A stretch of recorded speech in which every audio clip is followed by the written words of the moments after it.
Continuing where I left off. You can kill the body, Mr. Hands, but not the spirit. You must know that already, I replied. O'Brien there is in another world, and may be watching us. Ah, says he. Well, that's unfortunate. Appears as if killing parties was a waste of time. Howsomever, spirits don't reckon for much, but what I've seen. I'll chance it with the spirits, Jim. And now you've spoke up free, and I'll take it kind if you step down into that there cabin and get me a shiver my timbers. I can't hit the name on't. Well, you get me a bottle of wine, Jim. This here brandy's too strong for my head. Now the coxswain hesitation seemed to be unnatural, and as for the notion of his preferring wine to brandy, I entirely disbelieved it. The whole story was a pretext. He wanted me to leave the deck, so much was plain, but with what purpose I could in no way imagine. His eyes never met mine. They kept wandering to and fro, up and down, now with a look to the sky, now with a flitting glance upon the dead O'Brien. All the time he kept smiling and putting his tongue out in the most guilty, embarrassed manner, so that a child could have told that he was bent on some deception. I was prompt with my answer, however, for I saw where my advantage lay, and that with a fellow so densely stupid I could easily conceal my suspicions to the end. Some wine, I said. Far better. Will you have white or red? Well, I reckon it's about the blessed same to me, shipmate, he replied.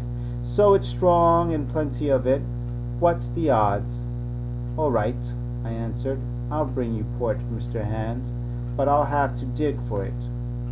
With that, I scuttled down the companion with all the noise I could, slipped off my shoes, ran quietly along the spar gallery, mounted the forecastle ladder, and popped my head out of the fore companion. I knew he would not expect to see me there, yet I took every precaution possible, and certainly the worst of my suspicions proved too true. He had risen from his position to his hands and knees, and though his leg obviously hurt him pretty sharply when he moved, for I could hear him stifle a groan, yet it was at a good rattling rate that he trailed himself across the deck.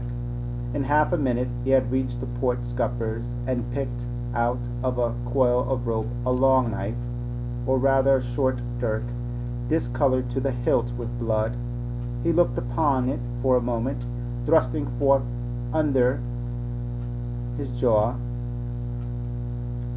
tried the point upon his hand, and then, hastily concealing it in the bosom of his jacket, trundled it back again into his old place against the bulwark.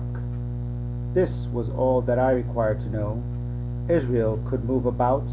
He was now armed, and if he had been at so much trouble to get rid of me, it was plain that I was meant to be the victim.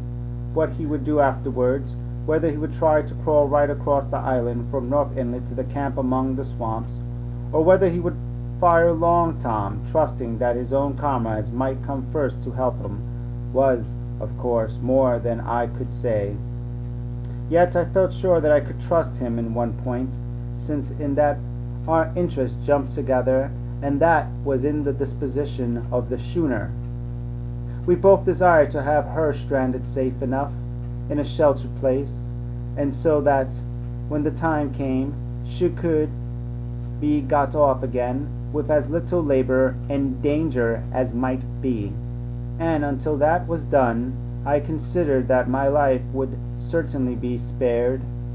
While I was thus turning the business over in my mind, I had not been idled with my body.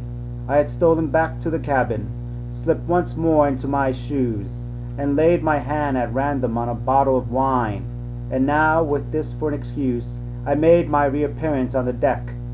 Hans lay as I had left him, all fallen together in a bundle, with his eyelids lowered as though he were too weak to bear the light. He looked up, however, at my coming, knocked the neck off the bottle like a man who had done the same thing often, and took a good swig, with his favorite toast of "Here's luck." Then he laid quiet for a little, and then, pulling out a stick of tobacco, begged me to cut him a quid.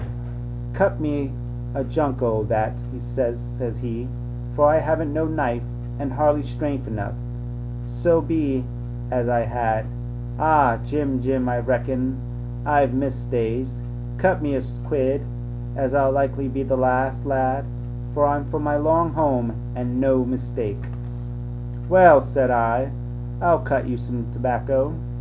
But if I was you, and thought myself so badly, I would go to my prayers like a Christian man."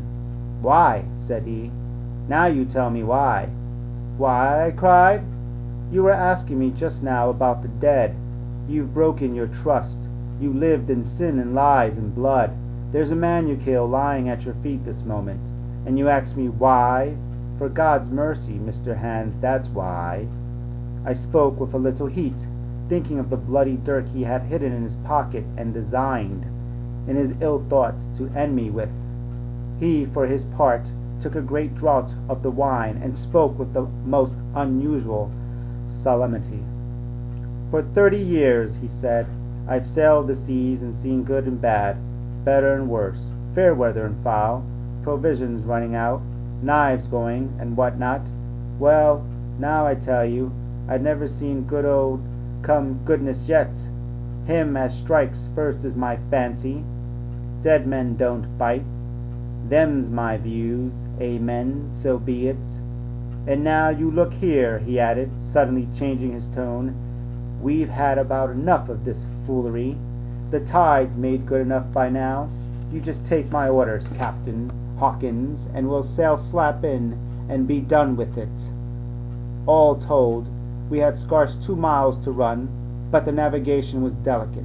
The entrance to this northern anchorage was not only narrow and shallow, but lay east and west, so that the schooner must be nicely handled to be got in. I think I was a good, prompt subaltern, and I am very sure that Hans was an excellent pilot, for we went about and dodged in, shaving the banks with a certainty and a neatness that were a pleasure to behold. Scarcely had we passed the heads before the land closed around us. The shores of the north inlet were as thickly wooded as those of the southern anchorage, but the space was longer and narrower, and more like what in truth it was, the estuary of a river. Right before us, at the southern end, we saw the wreck of a ship in the last stages of dilapidation. It had been a great vessel of 3 masts, but had lain so long exposed to the injuries of the weather that it was hung about with great webs of dripping seaweed, and on the deck of it shore bushes had taken root and now flourished thick with flowers. It was a sad sight, but it showed us that the anchorage was calm. "Now," said Hans, "look there. There's a pet bit for to beach a ship in. Fine flat sand, never a cat's paw, trees all around of it, and flowers a-blowing like a garden on that old ship.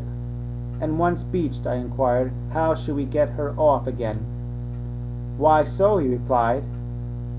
"You take a line ashore there on the other side at low water, take a turn about one of them big pines, bring it back, take a turn around the capstan, and lie to for the tide. Come high water, all hands take a pull upon the line, and off she comes as sweet as nature. And now, boy, you stand by.